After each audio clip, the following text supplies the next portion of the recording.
Bonjour à toutes et à tous, content de vous voir de nouveau dans cette nouvelle vidéo sur la programmation Arduino et j'espère que vous vous portez bien. Dans cette vidéo, nous allons donc nous intéresser à l'horloge temps réel, donc le module DS1307, qui est donc une horloge qui va nous permettre d'obtenir la date et l'heure en temps réel, c'est-à-dire à l'instant T. Alors pour ceux qui sont nouveaux sur cette chaîne, n'hésitez surtout pas de vous abonner, de partager et de liker la vidéo. Alors voici donc le schéma de montage que nous allons utiliser. Dans les vidéos précédentes, on a largement eu à parler de comment coder un écran LCD I2C. Donc nous allons aussi l'utiliser pour pouvoir afficher donc la date et l'heure. Mais avant cela, on va d'abord utiliser le moniteur série. Donc comme je disais, on a largement eu le temps de pouvoir parler de ça. Donc on va directement donc s'intéresser au module qui fait donc l'objet de cette vidéo. Alors notre module DS1307 est notre module qui utilise une communication I2C pour pouvoir communiquer, donc transférer donc les données au niveau de notre Arduino que nous utilisons donc pour recueillir donc ces données. Donc c'est un module qui fonctionne donc avec 5 volts. Comme on peut donc le remarquer, le câblage est donc assez facile. Donc y compris donc notre écran I2C, les deux utilisent donc une communication I2C. Donc j'utilise donc un Arduino Uno. Donc la broche A4 correspond donc à la broche SDA et la broche A5 correspond donc à la broche SCL. Donc pour ceux qui utilisent l'Arduino Mega, sur l'Arduino Mega c'est carrément écrit, ce sont des broches 20 et 21 je pense, vous pouvez donc lire ça dessus. Donc en fonction de la carte que vous utilisez, vous cherchez donc où se trouvent les broches SDA et SCL. Donc comme on peut donc le marquer au niveau de notre module, on a donc 5 pins. Dans cette vidéo, on va donc se contenter juste de la broche SDA et SCL. Et aussi donc sur notre module, on peut donc remarquer que le module a donc une batterie de secours, ce qui va donc lui permettre de continuer à fonctionner, même lorsque l'alimentation principale sera donc coupée. Une fois qu'on aura donc ajusté la date et l'heure par programmation, donc même si l'alimentation principale est coupée, le module continuera donc à fonctionner tant que la batterie de secours reste connectée et chargée bien sûr. Donc voici donc le chemin de montage. On va donc relier les broches SDA entre eux et les connecter au niveau de l'Arduino à la broche A4 et les broches SCL de notre écran I2C et de notre module RTC. On va donc le relier à la broche A5 de notre Arduino. Et les bandes positives aussi, on fera donc la même chose, on le relie aux 5 volts et les bandes négatives, on le relie donc à la broche JND. Donc voici donc en bref ce qu'il fallait savoir en ce qui concerne donc notre horloge temps réel. Donc, en tapant une petite recherche vite fait sur Google, vous pouvez donc avoir des informations beaucoup plus précises sur son fonctionnement. On va donc s'intéresser à notre programme. Mais avant cela, on aura donc besoin d'une bibliothèque pour pouvoir l'utiliser, notamment RTC Lib. Donc pour le faire, il faudrait donc l'installer. Dans les vidéos précédentes, on a eu aussi à voir comment installer une bibliothèque. Donc c'est ce lien qu'il faudrait donc ajouter à ce niveau. Donc je le laisserai aussi dans la description. Une fois que j'installe les bibliothèques sont donc stockées à cette adresse. Donc je pourrais donc accéder à ça pour essayer un peu parfois de regarder le code source et tout, c'est ce que j'ai souvent l'habitude de faire. Donc une fois donc qu'on insère ce lien, on clique donc sur OK et on va donc à croquis, insérer une bibliothèque, gérer les bibliothèques. Ça met un peu du temps pour s'ouvrir sur moi, du coup j'ai déjà eu à tout installer.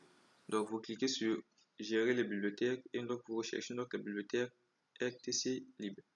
Donc c'est déjà installé, on peut le voir à ce niveau, c'est déjà ici. Donc je vais donc retourner où le fichier source a été installé.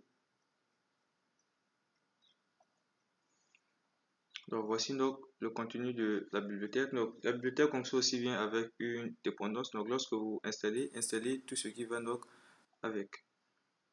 Donc ici on a par exemple le fichier source. On va donc ouvrir ces deux fichiers DS et ces trois fichiers plutôt, on va un peu l'ouvrir pour essayer un peu de voir ce que ça contient comme fonction. Et aussi ce fichier qu'on va ouvrir, keyword. Donc je l'ai ouvert sur Sublime Text, je vais me rendre directement là-bas. Donc ici on a donc le fichier keyword qu'on a eu à ouvrir qui nous montre donc ce que ça contient, donc les mots-clés. Ici par exemple on a daytime qui est donc le premier mot-clé. Et il y en a plusieurs, mais ce sont donc ces deux que nous allons donc utiliser, daytime et RTC DS1307. Donc il y en a plein d'autres en fonction donc du module qu'on utilise. Et donc ici tout en bas, on a les méthodes et fonctions donc que propose notre bibliothèque. Donc toutes ces fonctions ne sont pas valables avec le module que nous utilisons. Donc nous allons donc utiliser que les fonctions qui sont donc valables avec notre module. Donc on va par exemple ouvrir le fichier rtclib.h et regarder un peu comment été implémenté notre classe daytime. Donc daytime ici, voici donc ce que ça contient comme fonction ou méthode. Donc ici on a donc notre constructeur. C'est de cette façon que nous pouvons donc déclarer notre variable de type daytime. Donc c'est toujours important d'y jeter un coup d'œil à la documentation ou du moins si vous pouvez donc regarder les fichiers sources. Donc pour ma part, je trouve cela très utile parce que cela aussi me permet d'améliorer un peu la qualité de mes codes et aussi apprendre. J'apprends vraiment de beaucoup lorsque je jette souvent des coups d'œil sur les codes des autres. Donc je vous conseille fortement de faire cela si vous voulez vraiment vous améliorer dans la programmation. Donc comme je dis ici, on a donc différentes façons donc de déclarer nos objets de type daytime. Et tout en bas ici, on a donc les méthodes qui vont avec. Donc on a par exemple cette méthode. Je crois que ça nous permet donc de vérifier si la date ou l'heure qu'on a eu à saisir est valide. Et tout en bas ici, on a donc ces méthodes qui vont donc nous permettre de recueillir par exemple l'année, le mois, le jour, l'heure sous le format de 24 heures ou encore l'heure sous le format de 12 heures. Et ici pour connaître s'il est par exemple 1 heure du soir ou 1 heure du matin. Et cette fonction va donc nous permettre de recueillir les minutes, ici les secondes, et cette fonction va donc nous permettre de recueillir le jour de la semaine. Donc si c'est un dimanche ou un samedi. On fait tous les jours de la semaine. Donc ça renvoie donc un entier qui varie entre 0 et 6. 0 pour dimanche et 6 pour samedi. Et donc on peut donc aller donc 0 pour dimanche, 1 pour lundi et ainsi de suite jusqu'à 6 pour le samedi. Donc ça va de dimanche à samedi. Et donc on a donc ces fonctions. Je crois que ça doit donc envoyer le temps écoulé depuis l'année 2000. Et bien d'autres. Donc nous on va juste d'abord s'intéresser dans cette vidéo à ce qu'on a eu à citer tout là-haut. Donc ces fonctions qui vont donc nous permettre de reconnaître l'année, le jour, le mois et l'heure, les minutes et les secondes. Donc c'est ce qui va nous intéresser dans cette première partie. Prochainement, on aura peut-être le temps de parler des autres fonctions vu que c'est un peu très vaste. Donc on va par exemple regarder donc ceci, cette deuxième classe qui est donc le module qui correspond donc au module que nous allons donc utiliser, le DS1307. Bon, ça pointe ici, ça hérite donc de la classe RTC I2C. Donc pour pouvoir établir la communication I2C. Donc ça contient aussi plusieurs fonctions. On va juste utiliser ces trois fonctions. Begin pour initialiser. Cette fonction donc pour pouvoir ajuster la date et l'heure. Et cette fonction qui va donc nous permettre de recueillir donc la date et l'heure actuelle. Donc lorsque ça tourne et autres, on va donc constamment donc faire appel à cette fonction pour pouvoir donc lire les données que ça renvoie donc. Voilà un peu en ce qui nous concerne notre classe. Par exemple, donc ici on a le fichier CPP, ça nous concerne pas vraiment. On va vraiment pas étudier comment c'était implémenté et tout. Mais ce qu'on doit par exemple savoir, c'est que lorsqu'on utilise par exemple la communication I2C de ce module, c'est donc cette adresse que nous utilisons. Parce que comme on a eu à le voir dans le chemin de montage, les deux ont donc été connectés ensemble. Donc on a ce module qui utilise la connexion I2C, pareil pour les comptes qui utilisent la connexion I2C. On pourra peut-être se poser la question de savoir, mais comment se fait-il que les deux utilisent donc juste les deux fils, mais comment connaître si l'heure passe par tel fil ou du moins les données qu'on va envoyer sur notre écran I2C, donc comment ça se passe. Donc les deux n'utilisent vraiment pas la même adresse. Donc ce qui concerne notre module, notre horloge, donc notre module RTC, donc l'adresse I2C c'est cette adresse 0x68 Et en ce qui concerne notre écran I2C, donc l'adresse utilisée c'est 0x27. Donc les données ne sont vraiment pas écrites dans la même adresse. Donc ce qu'on doit savoir c'est que ces deux modules n'ont pas la même adresse et donc nous pouvons donc utiliser ce même bus pour communiquer avec les deux. Donc je peux donc les refermer. Intéressons-nous donc à ce qui fait donc l'objet de notre vidéo, donc le programme. Donc on a deux programmes. Le premier programme va donc consister à utiliser le moniteur série. Donc ici on a donc ce programme. Donc au tout début on commence par inclure la bibliothèque RTClib qui va donc nous permettre de déclarer ces deux objets. Un objet de type stcdh1307, c'est le module que j'utilise, donc je l'ai appelé RTC, vous pouvez l'appeler comme bon vous semble. Et aussi un objet de type daytime, je l'ai donc appelé now. Donc après cela, j'ai créé donc un tableau de type string où j'ai donc eu à sauvegarder les jours de la semaine en partant de dimanche à samedi. Donc ici, on a donc les prototypes de fonctions que j'ai eu à créer. Donc ici, c'est un prototype de fonction que j'ai appelé rtcconfig. Ça va donc me permettre donc d'ajuster l'heure du module et aussi de prendre en compte le décalage. Lorsqu'on transfère par exemple le programme à notre Arduino, entre la compilation et le transfert du fichier, il y a quelques secondes qui s'écoulent, ce qui fait que l'heure de notre module par rapport à l'heure actuelle, il y a souvent un petit retard de quelques secondes et donc j'ai donc écrit cette fonction qui va donc permettre un peu de pouvoir régler cela. Donc on va par exemple anticiper donc le décalage ou du moins le retard si par exemple le temps qui s'écoule entre le téléversement ou du moins notre module a un retard par exemple de 10 ou 5 secondes. On va donc ajouter donc par exemple 5 secondes ou 10 secondes. En tout cas, ça dépend du retard qu'on aura donc à constater. Donc ici, on a notre fonction vote_setup. Au tout début, donc, on initialise la communication série pour pouvoir utiliser le moniteur série. On utilise donc notre module RTC en utilisant donc la fonction begin, donc comme on a eu à le voir aussi. Donc RTC a plusieurs fonctions à l'intérieur, notamment la fonction begin, la fonction ajuste ou adjust qui nous permet donc d'ajuster et bien d'autres fonctions, mais nous n'allons pas utiliser toutes les fonctions. Donc après cela ici j'ai eu à mettre un commentaire. Donc cette fonction, après avoir téléversé le programme, donc une fois qu'on l'écrit, on téléverse le programme si notre module l'heure n'était pas ajusté ou l'heure n'était pas normale. Après avoir donc téléversé le programme, on va donc revenir pour supprimer cette ligne, le mettre donc en commentaire et téléverser de nouveau notre programme. Donc on va un peu voir le pourquoi plus tard. Je vais y revenir. Donc ici on a donc notre vote loop qui fait donc appel à toutes ces fonctions que j'ai eu à créer. Donc avant de parler de ça, on revient donc à ces fonctions. Donc on a cette fonction dont je parlais, config rtc, qui prend en compte donc le décalage ou du moins le retard. Donc le maximum ça doit être à 60 secondes, donc c'est en secondes bien sûr.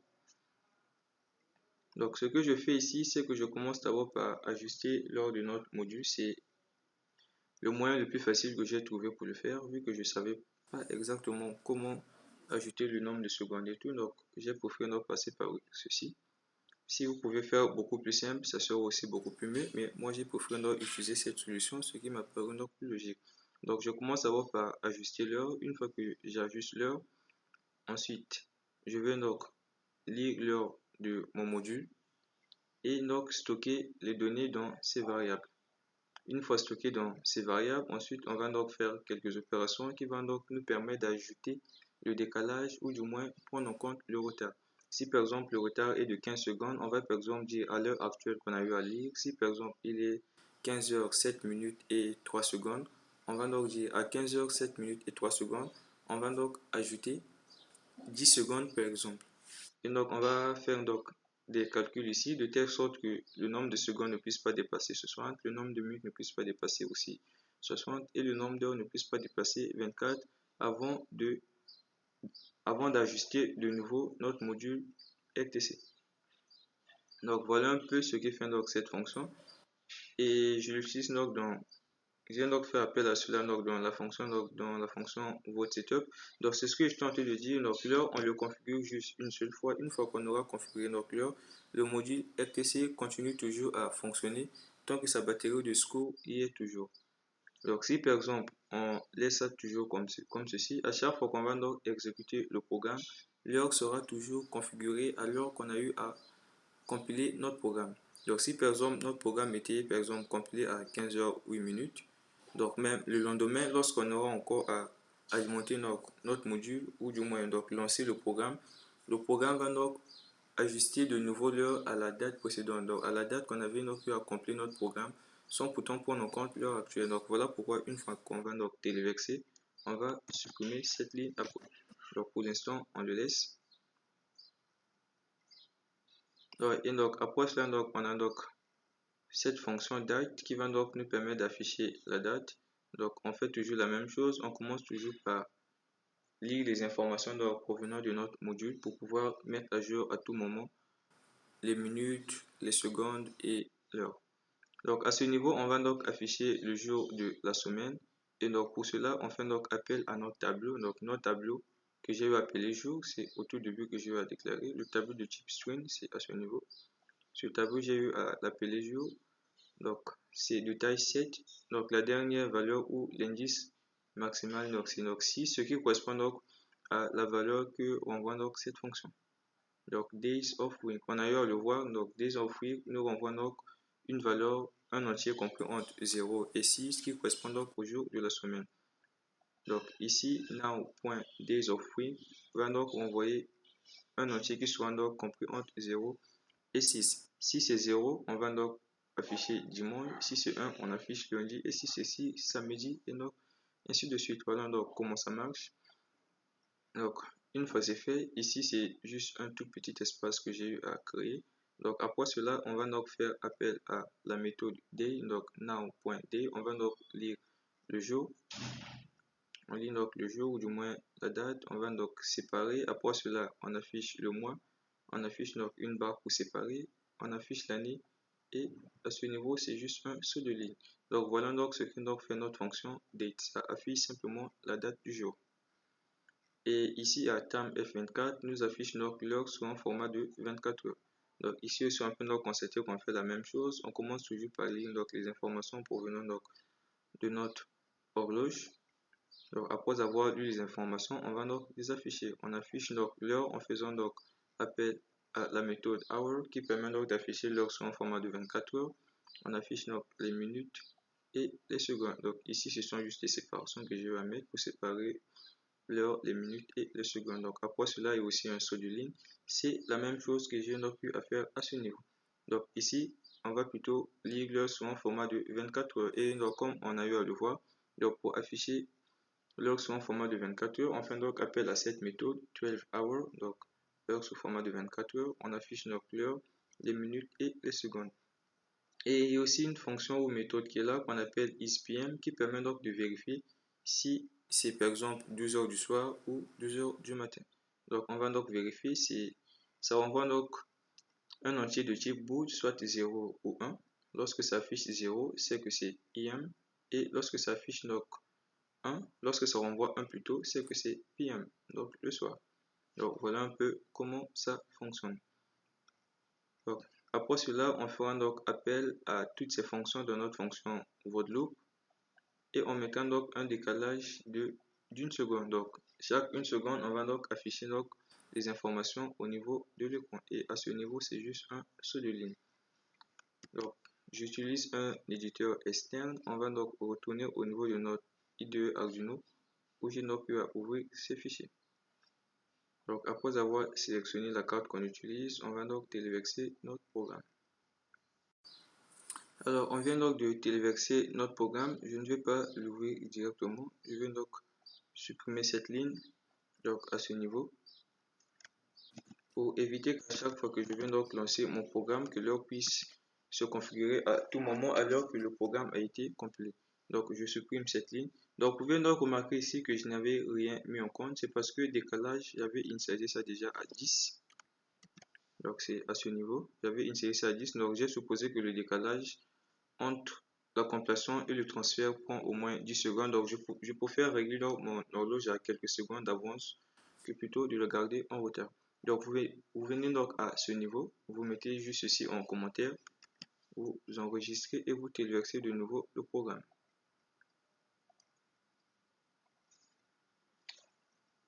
Donc, le bien fondé de ceci, c'est qu'on n'aura donc plus à ajuster de nouveau l'heure à chaque fois qu'on aura donc à démarrer notre programme Arduino. Donc, l'heure est donc, notre module RTC est donc ajusté et va donc garder l'heure et continuer à fonctionner même si ce n'est pas alimenté. Alimenter bien sûr avec l'alimentation principale. Tant que sa batterie y est, l'alimentation de secours y est, ça continuera toujours donc à fonctionner comme il se doit.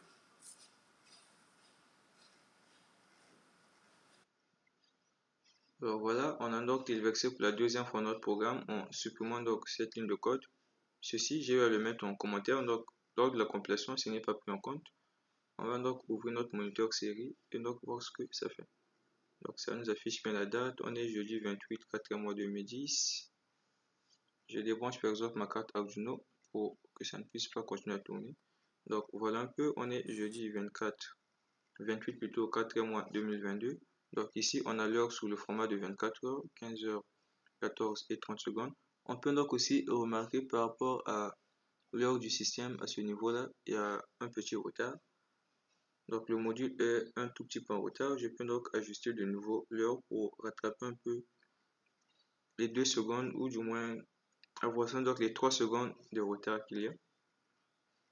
Donc voilà pourquoi j'ai donc eu à créer donc cette fonction pour pouvoir donc pallier donc à ce programme, à ce problème plutôt. Donc, et ici on a donc l'heure sous le format de 12 heures. Donc c'est à ce niveau. Ce sont ces fonctions-là. Donc on affiche l'heure, c'est au niveau de notre loop. Donc à ce niveau, on affiche l'heure sous le format de 24 heures et ensuite on affiche l'heure sous le format de 12 heures. On fait un saut de ligne, on attend et le programme recommence. Donc je reconnecte ma carte, je ferme et j'ouvre ça de nouveau. Donc voilà, c'est tout en ce qui concerne donc ce programme pour afficher donc la date et l'heure sur le moniteur série. On va donc faire la même chose avec notre écran I2C. Donc, je vais donc retourner au niveau de Sublime Text où j'ai ouvert donc mes fichiers. Donc ça c'était donc le premier programme. Le deuxième programme est donc à ce niveau. Donc pour utiliser donc l'écran I2C, on a donc besoin d'installer une nouvelle bibliothèque. Cette bibliothèque Liquid Crystal. Il y a donc une vidéo que j'ai eu à faire qui parle de ça. Je laisse poster le lien dans la description. Donc l'entête vraiment rien ne change. Tout reste pareil, commencez même à ce niveau. Tout ce que j'ai donc ajouté, c'est donc cette variable de type LCD. Donc on peut donc remarquer ici, c'est l'adresse de notre écran LCD 0x27. Et pour notre module RTC, ça correspondait donc à 0x68, donc ce qui n'est pas pareil. Ici donc on a le nombre de colonnes et le nombre de lignes. Donc ici j'ai eu donc toujours à créer le même tableau, seulement que j'ai, au lieu de diamant, j'ai à mettre ces abréviations, donc réduire ça un peu parce que notre écran ne peut vraiment pas tout afficher en toutes lettres. Donc, vu que l'écran a vraiment un nombre de colonnes limité, notamment 16. Donc, en ce qui concerne les fonctions aussi, c'est la même chose. Dans la fonction vote setup, tout ce que j'ai eu à ajouter, c'est donc l'initialisation de notre écran LCD. Donc, on faisait donc appel à la fonction init pour l'initialiser, à cette fonction backlight pour allumer le rétroéclairage et à la fonction clear pour nettoyer donc notre LCD. Donc ça reste pareil. À ce niveau, donc, vu qu'on a eu à le constater, il y avait, malgré que c'était réglé à 10, il y avait un retard de 3 secondes. Donc je vais par exemple mettre le décalage à 14 pour le mettre en avance au moins d'une seconde. On va donc s'intéresser d'abord dans cette fonction config, rien n'a changé. C'est exactement pareil à ce qu'on a eu à voir lorsqu'on a eu à utiliser le moniteur série.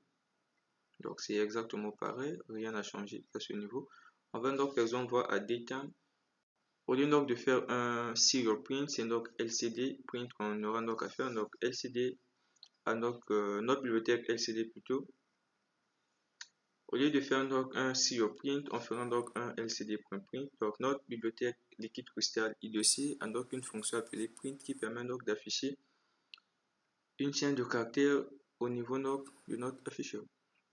Alors voilà un peu, je commence toujours par tout nettoyer, de positionner mon curseur et d'afficher donc les données au niveau donc de mon écran. Donc à ce niveau, on va donc afficher la date. Donc quasiment rien n'a changé, sinon on commence par nettoyer l'écran positionner donc le curseur et partout là à ce niveau, si on peut donc regarder lorsqu'on utilise le moniteur série, donc je suis ici, c'est un serial print que j'étais en train de mettre, mais au lieu de cela, j'ai donc écrit donc LCD print. LCD c'est donc notre variable de type liquide cristal. Donc voilà un peu. Et c'est pareil aussi sur le format de 24 heures, c'est exactement pareil, rien n'a changé, sinon que le curseur que je repositionne à tout moment. Donc on repositionne notre curseur et ensuite on écrit au niveau de notre LCD. Donc c'est pareil ici, au format de 24 heures aussi, c'est la même chose. Au lieu d'afficher donc sur le moniteur série, on affiche sur notre écran LCD. Et donc, arrivé donc au niveau de notre for loop, on peut donc remarquer que j'ai eu à mettre ceci en commentaire. Donc, ça dépend du format que vous voulez obtenir. Soit, donc, ici, on affiche donc la date.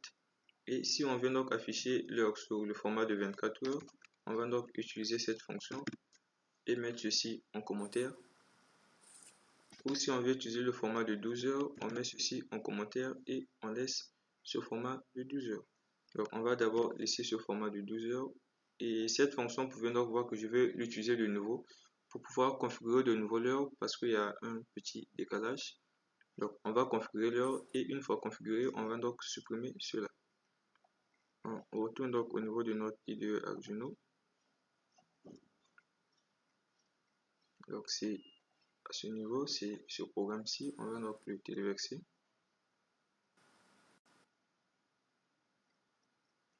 Alors, on a téléversé notre programme. N'oubliez surtout pas de supprimer cette fonction qui nous a permis d'ajuster l'heure. Sinon, à tout moment, ça va finir par perdre l'heure. Lorsqu'on va lancer ça de nouveau, on va toujours réajuster ça à l'heure que le programme a été compilé. Or, l'heure que le programme a été compilé et l'instant où nous sommes, beaucoup de secondes s'est donc écoulé. Donc, j'étais où? J'étais donc à ce niveau. Je veux juste désactiver ça. Alors j'étais donc à ce niveau, on va donc le mettre en commentaire, on sauvegarde et on transfère. En tout cas, n'oubliez surtout pas de le faire, sinon à tout moment que vous allez exécuter de nouveau votre programme, l'heure sera configurée à l'heure de la compilation. Alors les amis, c'était tout en ce qui concerne cette vidéo. J'espère que cela vous a été utile. Pour les nouveaux, n'hésitez surtout pas de vous abonner. On se donne rendez-vous très prochainement.